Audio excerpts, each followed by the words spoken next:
আজ আন্তর্জাতিক প্রতিবন্ধী দিবসে আমি ডাক্তার মোহাম্মদ জাহাঙ্গীর, বাংলাদেশ জামাত ইসলাম কর্তৃক মনোনীত একজন সংসদ সদস্য প্রার্থী হিসেবে নয়, বরং একজন মানবিক মূল্যবোধ সম্পন্ন চিকিৎসক হিসেবে প্রতিবন্ধী এবং বিশেষ চাহিদা সম্পন্ন ভাই বোনদের জানায় আন্তরিক শুভেচ্ছা অভিনন্দন।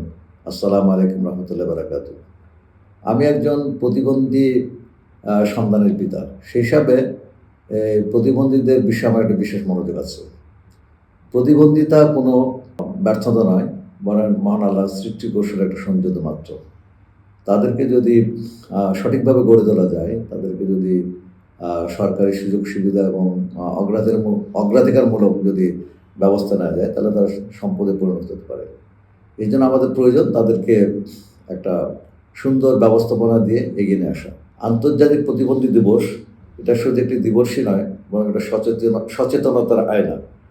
আমরা মানবিক দায়িত্ববোধের স্মারক।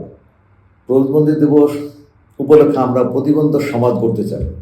এই জন্য আমাদের প্রয়োজন সহজলভ্য চিকিৎসা ও পুনর্বাসন সেবা, শিক্ষা ও কর্মসংস্থানের ব্যবস্থা এবং অবকাঠামোগত তাদের অ্যাক্সেস, সর্বোপরি সম্মান ও মানবিক মূল্যায়ন।